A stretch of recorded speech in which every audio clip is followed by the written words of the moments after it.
गांव की मिट्टी में सिर्फ बीज नहीं दबे होते, कुछ किस्से और कहानियों भी दबी होती हैं जो समय के साथ भूल जाते हैं। आज की कहानी उन्हीं दबी हुई कहानियों में से एक है। ये कहानी शुरू होती है एक छोटे से गांव के सरकारी स्कूल मैदान से। दोपहर का समय था और खेल के बाद बच्चे थक कर बैठ चुके थे। मैदान के एक कोने में एक पुराना कुआं चुपचाप खड़ा सब देख रहा था। इसी स्कूल में पढ़ता था मोहन नाम का एक सीधा और शांत स्वभाव का बच्चा। मोहन कभी झगड़ा नहीं करता और हमेशा सबकी मदद करने को तैयार रहता। आज वह अपना टिफिन लेकर कुएं के पास बैठ गया था। मोहन ने अपने थैले से 2 रोटियां और 4 प्याज बाहर निकाले। वह हमेशा गिनती करके खाना खाता था, यह उसकी आदत थी। कुएं के अंदर अंधेरा था, जहां 4 भूतनियां रहती थीं।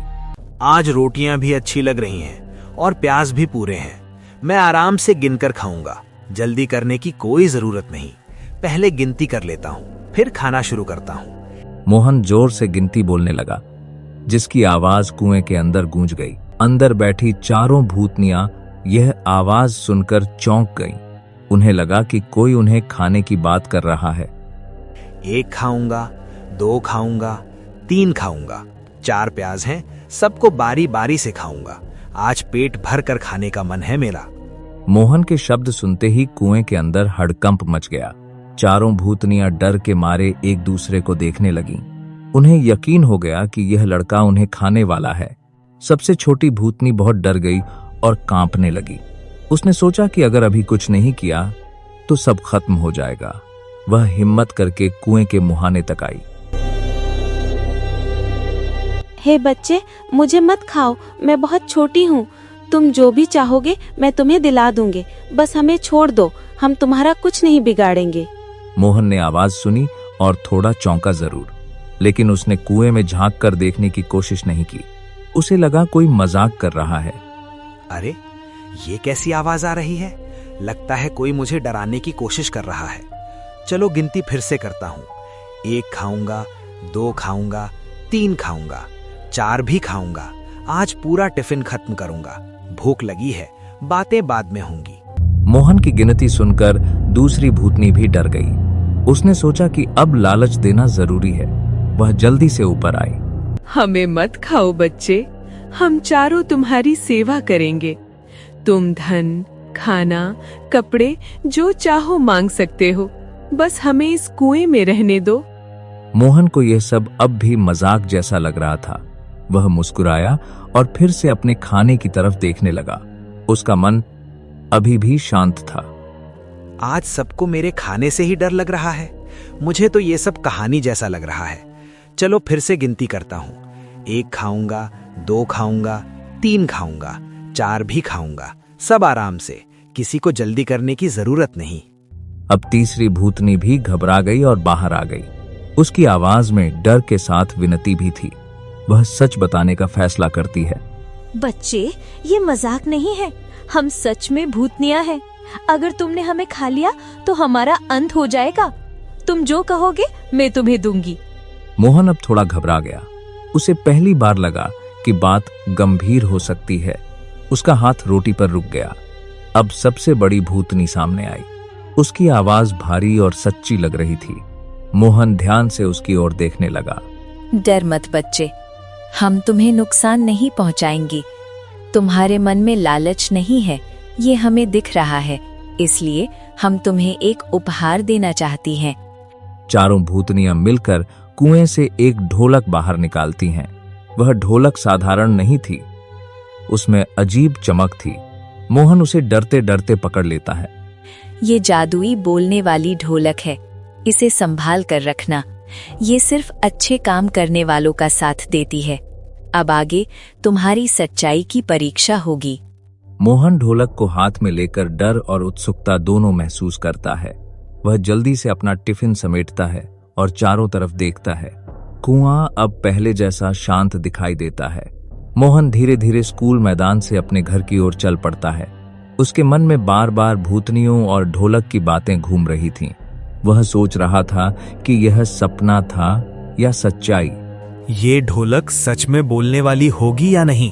कहीं मैं डर के कारण कुछ ज्यादा ही तो नहीं सोच रहा। घर पहुंचकर इसे ध्यान से देखूंगा। घर पहुंचकर मोहन ढोलक को अपने कमरे में रख देता है। रात का समय था और घर में सब लोग सो चुके थे। कमरे में हल्की सी खामोशी छाई हुई थी। अचानक ढोलक से धीमी सी आवाज निकलती है। मोहन की सांसें तेज हो जाती हैं और वह चौकन्ना हो जाता है। ढोलक हल्की रोशनी के साथ बोल उठती है। डर मत मोहन, मैं सच में जादुई ढोलक हूँ। अगर मन साफ हो तो मैं हर सही इच्छा पूरी करती हूँ, लेकिन लालच करने वालों से मैं रूठ जाती हूँ। मोहन ढोलक की बात सुनकर हैरान रह जाता है। उसे भूतनियों की बात अब पूरी तरह याद आ जाती है। वह ढोलक को सम्मान से अपने सामने रखता है। अगर तुम सच में जादुई हो तो मैं तुम्हें परखना नहीं चाहता। मैं सिर्फ अच्छे कामों के लिए ही कुछ मांगना चाहूंगा। पहले स्कूल के बच्चों के बारे में सोचता हूँ।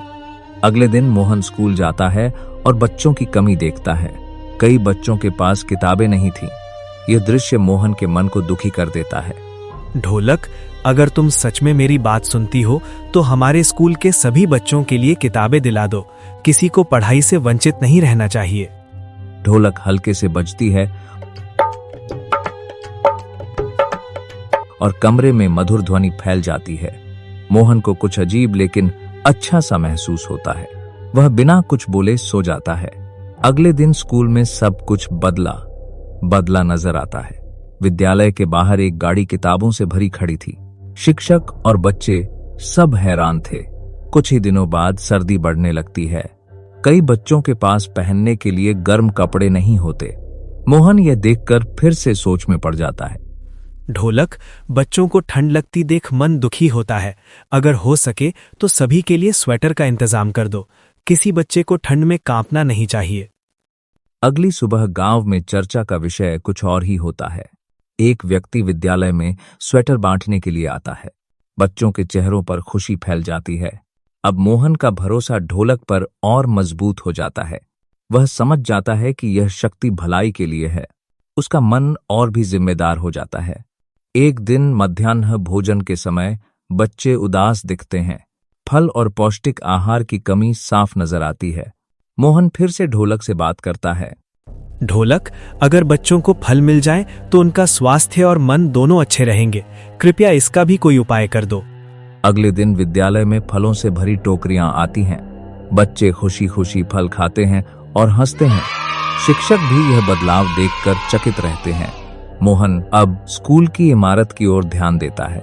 कमरे कम थे और कई बच्चे बाहर बैठकर पढ़ते थे।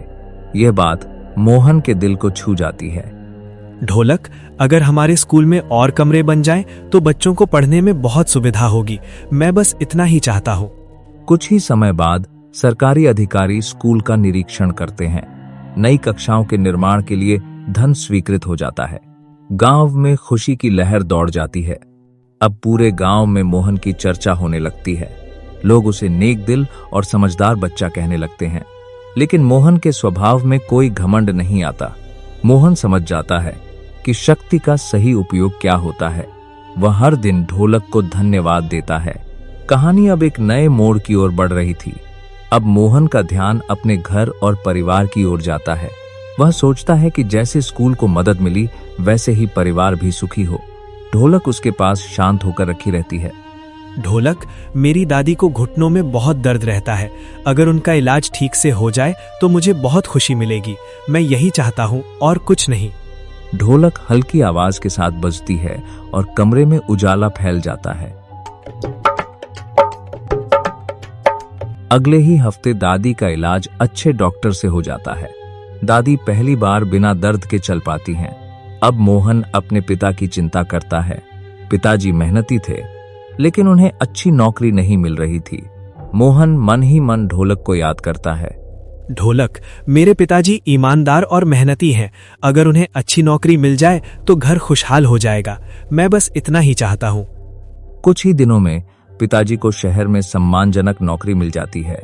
घर की आर्थिक स्थिति सुधरने लगती है, पर मोहन पहले जैसा ही सादा बना रहता है। धीरे धीरे पूरे गांव में मोहन की मददों की चर्चा फैल जाती है। लोग कहते हैं कि यह बच्चा सबके लिए सोचता है। गांव वाले उसे आशीर्वाद देने आने लगते हैं। बेटा, तूने हमारे बच्चों और स्कूल के लिए बहुत किया। भगवान तुझे हमेशा खुश रखे। तेरा दिल हमेशा ऐसा ही साफ बना रहे। मोहन सबकी बातें सुनकर सिर झुका लेता है। उसके चेहरे पर गर्व नहीं बल्कि विनम्र मुस्कान होती है। वह खुद को साधारण बच्चा ही मानता है। मैंने कुछ खास नहीं किया है, जो भी हुआ वो सबकी भलाई के लिए हुआ। अगर किसी का भला हो जाए वही सबसे बड़ी खुशी है। अब ढोलक मोहन से खुद बात करने का फैसला करती है। उसकी आवाज में संतोष और अपनापन होता है। मोहन ध्यान से उसकी बात सुनता है। मोहन, मैंने बहुत लोगों को देखा है। अधिकतर लोग मुझसे सब कुछ अपने लिए मांगते हैं, लेकिन तूने कभी लालच नहीं किया। ढोलक की बात सुनकर मोहन भावुक हो जाता है। उसे पहली बार अपनी अच्छाई का एहसास होता है। वह ढोलक को सम्मान से प्रणाम करता है। ढोलक, अगर तुम मेरे साथ रहो तो मैं हमेशा अच्छे काम करता रहूंगा। मैं कभी तुम्हारा गलत उपयोग नहीं करूंगा। ढोलक कुछ क्षण चुप रहती है, फिर वह हल्के स्वर में अपना निर्णय सुनाती है। उसका फैसला कहानी का सबसे महत्वपूर्ण पल होता है। तेरे स्वभाव को देखकर मैंने फैसला कर लिया है। मैं हमेशा तेरे साथ रहूंगी, क्योंकि तुझमें लालच नहीं, सिर्फ सेवा का भाव है। समय बीतता जाता है और मोहन बड़ा होने लगता है, लेकिन उसका दिल और सोच बिल्कुल नहीं बदलती। वह हर किसी की मदद करता रहता है। गांव में जब भी कोई परेशानी आती है, मोहन सबसे पहले आगे बढ़कर समाधान खोजता है। लोग उसे सम्मान और प्रेम दोनों देते हैं। मोहन कभी अपनी शक्ति का ढिंढोरा नहीं पीटता। वह ढोलक को हमेशा कपड़े में लपेट कर रखता है। वह जानता है कि शक्ति जिम्मेदारी होती है। अगर शक्ति मिले तो उसे संभालना जरूरी है, वरना वही शक्ति नुकसान भी पहुंचा सकती है। मैं हमेशा सही रास्ते पर चलूंगा। बच्चों, ऐसी ही मजेदार कहानियों के लिए इस वीडियो को एक प्यारा सा लाइक जरूर दीजिए और इस चैनल को सब्सक्राइब करके आप हमारी फैमिली का हिस्सा बन सकते हैं, ताकि आप ऐसी ही मजेदार कहानियां देखते रहें। और आप अपना एक प्यारा सा कमेंट करके हमें बता सकते हैं कि आपको कौन सी कहानियां देखना ज्यादा पसंद है, या आप किस तरह की कहानियां देखना चाहते हो। हम कोशिश करेंगे आपकी कहानी को बनाने की, और यदि अगर आपके मन में कोई किस्सा कहानी हो तो वह भी आप हमें कमेंट में लिखकर बता सकते हैं। तब तक के लिए हंसते रहें, मुस्कुराते रहें और स्वस्थ रहें। हम मिलते हैं आपसे अपनी मजेदार अगली कहानी में।